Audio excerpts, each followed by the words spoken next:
Are you ready for an explosion of paintball videos? Then stay tuned to paintballaccess.com because the CXBL is back for their 10th anniversary season. Catch all the best pro talent north of the border as teams battle it out in full X-Ball matches. Paintballaccess.com, on the field, in the pits, behind the scenes.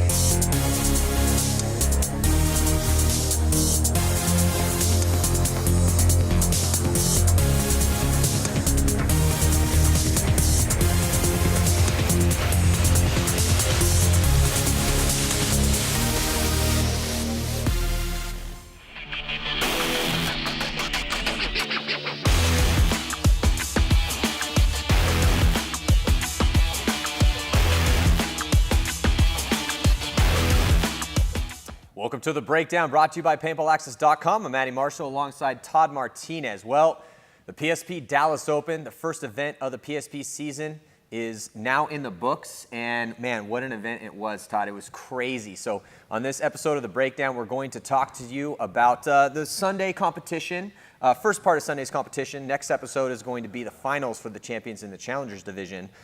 So Todd, first up, we got Chicago Aftershock taking on Texas Storm. That was in the champions relegation match.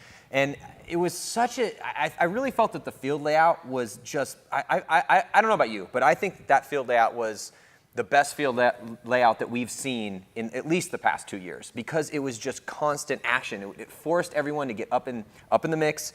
That snake was a crazy bloodbath side of the field. We saw so many, we could just do a highlight reel of the run-throughs in the center, and then smart Dorito players definitely statted well and had really good tournaments. So it was a very evenly matched field, and it made for really exciting paintball.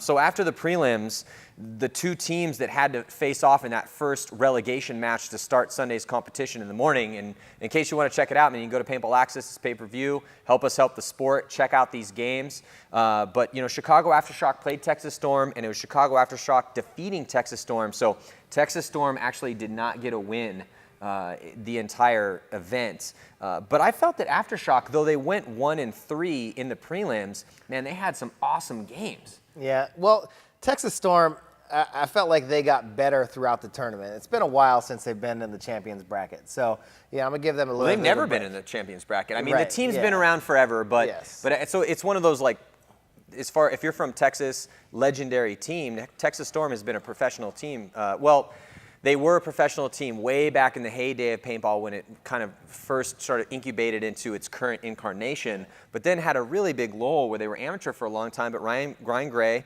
and the rest of the boys from that squad finally worked their way into the Champions Division at World Cup, but they didn't fare that well here against the best. No. I mean, I'll give them their props. They definitely fought their way in and they made it to the Champions Division, but they didn't win a game. But I do feel that it was a really good learning experience for them. And with some of their new pickups, I think they could make another run at getting back to the Champions Yeah, Division. I definitely feel like they're going to be a team that's going to be a contender in the Challengers bracket next event and work their way back up to the Champions Division, because I felt like they got better every single game that they played, even though, you know, playing against Chicago Aftershock, you know, they lost 7-2 in the relegation game. I just felt like that they started to get things together a little bit better, and they started to figure out a little bit more who they were, and they had some good performances, but they couldn't get it all together at one time. Chicago Aftershock, you know, we saw that, you know, they are very capable of playing some high-level paintball. They played pretty good on Friday, but dropped some games. I know, you know, coming into Saturday's games, I thought that we were expecting a lot from them, but, you know, Vicious played them, and, you know, we had a good game against them. They were just getting so many penalties that it was so hard for them. They had a lot of guys that played really well. McKenna played well, Lawhead played well, Sosine played well. Well, Todd, they had 2 games on Friday, but they lost to Dynasty and they lost to the Ironman, and both of those games were 7-5 games. Yeah. And so that was kind of when we were like, okay, because Chicago Aftershock, I mean, they're obviously from Chicago, but, you know, that team, those guys, they all live in the Midwest. They're not obviously all living in Chicago, but that's been the hometown for that team since the inception of that team. But I feel that even though they hadn't really been able to prepare as well as they would have liked to, they didn't play one day of paintball outside. Obviously, they played a lot of indoor, got a lot of scrimmaging and a lot of practice and drills indoors. But everyone knows, especially if you're living in the Pacific Northwest, or sorry, if you're living up in the Northeast or the Midwest, brutal winter for everybody. Polar vortex was just hammering guys nonstop there.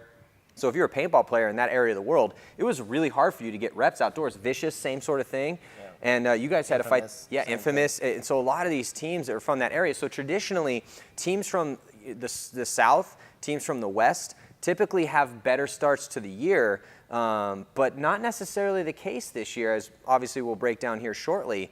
But that's why I was so proud of Shock. I mean, Shock practiced against Infamous the day before the event. Thursday before the event, Chicago Aftershock practiced against Infamous. I was there to watch that, and they took a beating from Infamous. I think they won 1 or 2 points out of 10 or 12 points. It was pretty bad. But still, that being said, even though they didn't get any outdoor playing time and don't have a team that's as deep as some of these really high-level teams that they were playing against. I mean, you're talking about Ironman and Dynasty. That's the team that won the 2013 series title, and a team that, you know, sucked up royalty and is really trying to make another run for a championship in the Ironman. Played those teams 7-5 on Saturday. Yeah, and we're riddled with penalties both days. Yeah. You know, so that really hurt them. But, you know, Chicago Aftershock was able to win that game 7-2 and, you know, maintain their position in the Champions Division. Yeah, which is cool to see. I really am entertained every time I watch Chicago Aftershock play. Carl Markowski is a force out there. We still don't know if he's the fastest man. I know he raced Alex Goldman. It was on Instagram. Pretty close. Kind of up in the air as to who won that. So, you know, hopefully they can get a chance to race again. But regardless, a lot of core members of Shock really stepped up. Brian McKenna, that kid finished 11th overall out of everyone in the league. He has really made a statement to the rest of the professional paintball world, because that's not a name that we normally associate with the top-level players on Shock. You know, they have some really awesome guys on that team, but that's what's exciting about that team. So I'm very much looking forward to seeing Aftershock still be in the Champions Division, get to play on the webcast field. So let's move to the next relegation game, Tampa Bay Damage versus Houston Heat. Now, I mean, Tampa Bay Damage and Houston Heat, we're talking about two teams that should be powerhouse teams. These are highly funded, incredibly talented, hardworking teams. Tampa Bay Damage from Florida and Houston Heat, you know, they have the moniker that they're from Texas, but that team's from all over. But you know, their ownership, Randy Smith, has done an amazing job of trying to give that team every single possible thing that they need to build a winning squad again. They picked up all those guys from Impact. They picked up Thomas Taylor from Excessive.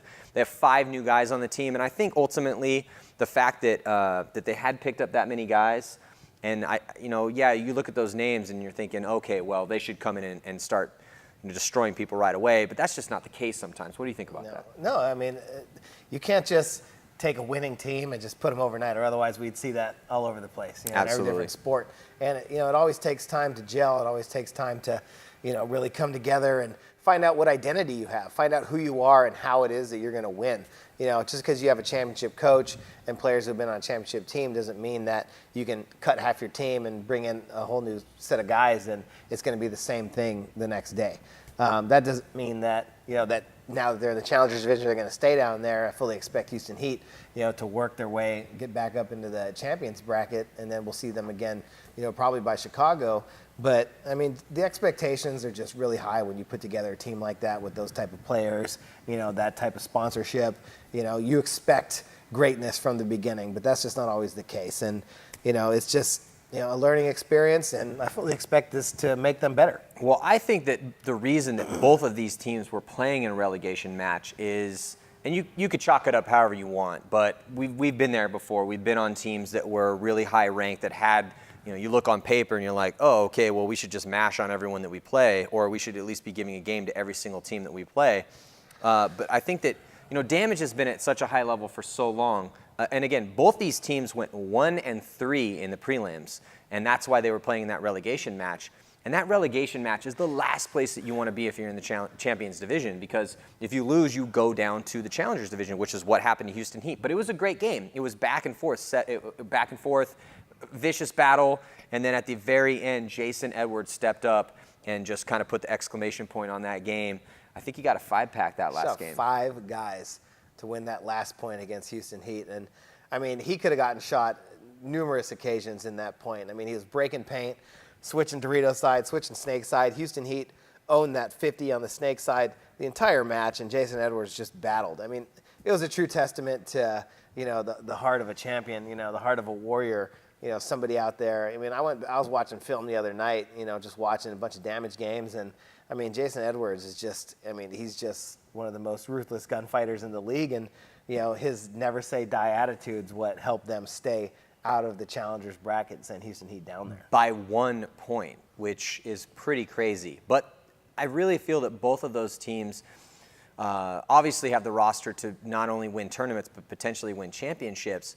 But it's not about practice. I think that's kind of the big thing, is that, you know, one of the reasons that, say, Vicious, who also was another, or Shock, or these teams that didn't have the ability to practice as much as some of these other teams did, say, you know, Houston Heat put in more work in the offseason than anybody. Their ownership did more than any other owner did to secure the talent that they needed in order to get it done. Yeah. So that can't be an excuse. It's not practice time. It's not talent level. It has nothing to do with that. But it just goes to show you how much paintball is truly about who wants it that day and what sort of heart that you bring to play with. And that's absolutely what it's about. When I talked to Tim Montresor a little bit about this situation, just real quickly after the event had ended, and you know, I basically said to him, yeah, you know, I mean, to me, one of the reasons that the team didn't do as well as it should have was kind of a lack of that mental toughness, where you're going out there and you've had really good practice. You spent, you know, sometimes 5 days a week playing the game in San Diego, where Randy Smith has a house, and then obviously they have Camp Pendleton to play at. So, you know, they drilled and played more than anybody did. And then back to Houston. And then back to Houston, same thing, regimen, playing big teams, no excuses. But I really think it comes down to the fact that, one, they're still kind of getting to know, okay, who's going to play where, who's going to play the most, kind of getting all the nuts and bolts of the actual inter-tournament situation. And then also the fact that, you know, there's some guys that came out there with that fight inside them, and ultimately that's what paintball is about. It doesn't matter how old you are, it doesn't matter what size you are, it doesn't matter how much you practice. It matters when you came to that tournament, how much fight did you have inside you, and that ultimately I think is why teams like Shock, though they didn't get to play very much in outdoors at all, didn't really get to practice as much as these other teams, still maintain their spot. What teams like Vicious made the finals, you know. So I think that if Heat can kind of remember where they've all been collectively on their paintball journeys, how strong mentally those guys actually are, and go out with that intensity, I think we're going to see a different Heat. And then same with Damage. I mean, Damage is another one of those teams that they've been there and done that so many times. It's like a dynasty. It's like, how many times can you go to the well and summon that spirit? Well, that's the question that the Damage is probably asking themselves right now. It's like, man, how did we end up 1-3 in the prelims and go and have to play a relegation match, which they barely won? And thank God Jason Edwards stepped at the last point. Yeah, sometimes, you know, your expectations can bite you in the rear. Mm-hmm. You know, sometimes you go in there thinking that you are so good and you're so prepared that you just got to go out there and execute, you know. And you definitely always have to go out and execute, but when you have that fire behind you that's really pushing you to want to be the best and want to have more and, you know, try and reach something that you haven't had before, it makes such a difference, you know, when you're playing against teams like that, as to when you're a team that's won championships. You know what it takes, and you think that you're just going to go through the same routine that's just going to happen. You know, the game's just not that way. You always have to be hungry, because there's always somebody in any sport. There's always somebody that's, you know, nipping at your heels that wants what you have. You know, I've seen it. You know, we saw it for Dynasty. Like, Dynasty would have a bad year and then come back and be awesome the next year. And then they thought they were the same thing, come back and have a bad year, then have another good year. You know, I think I'm kind of glad to see Dynasty, after having that bad 2010, good 2011,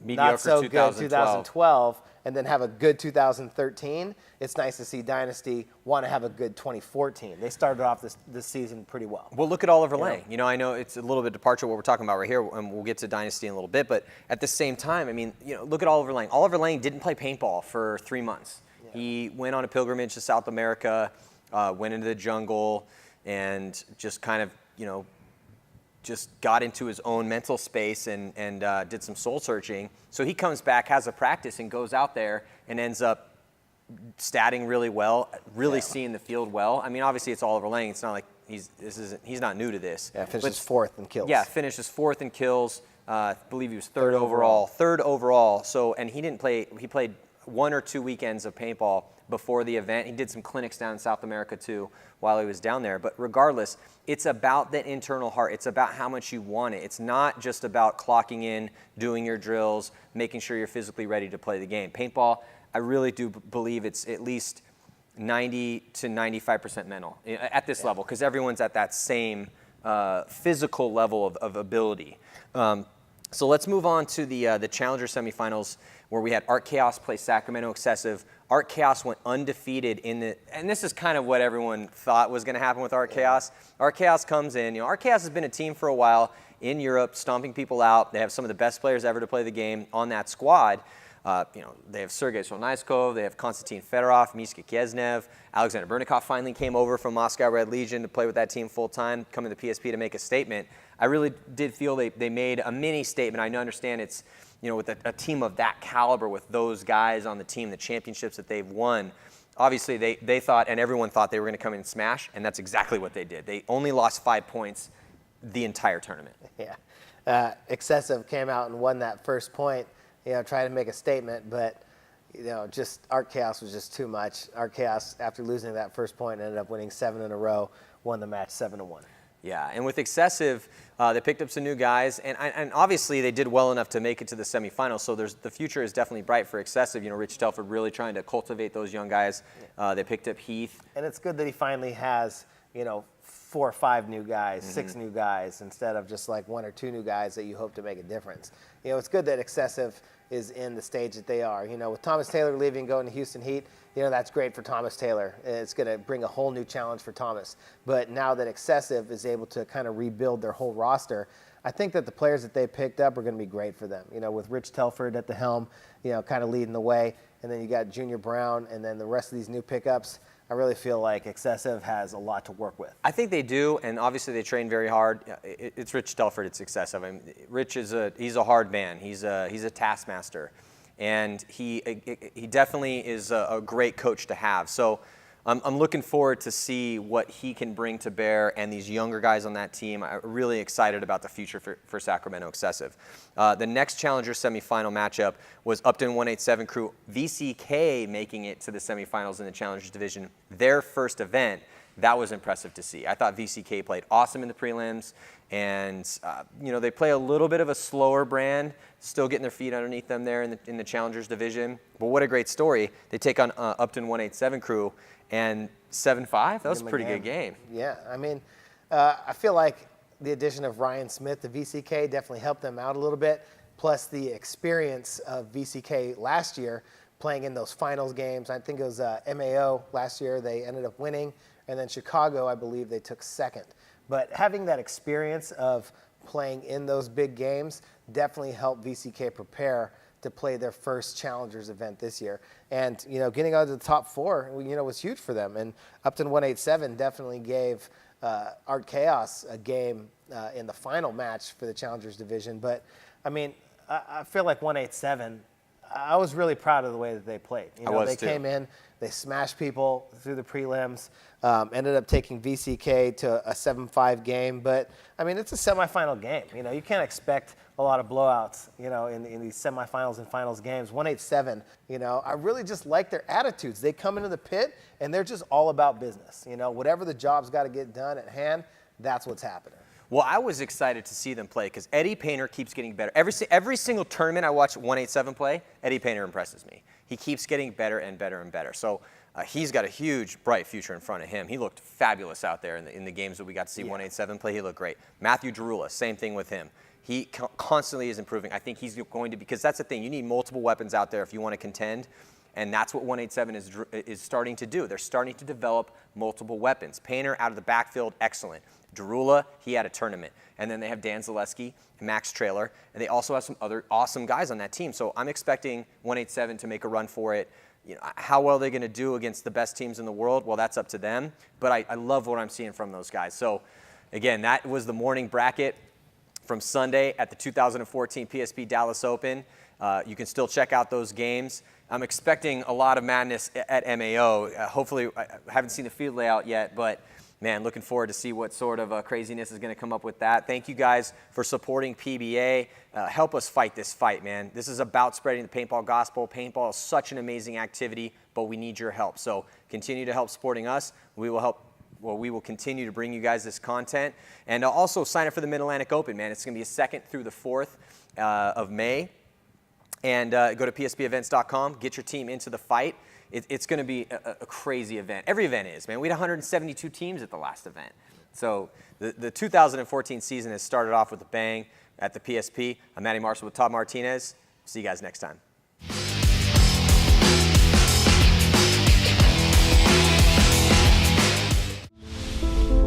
This is the Earth.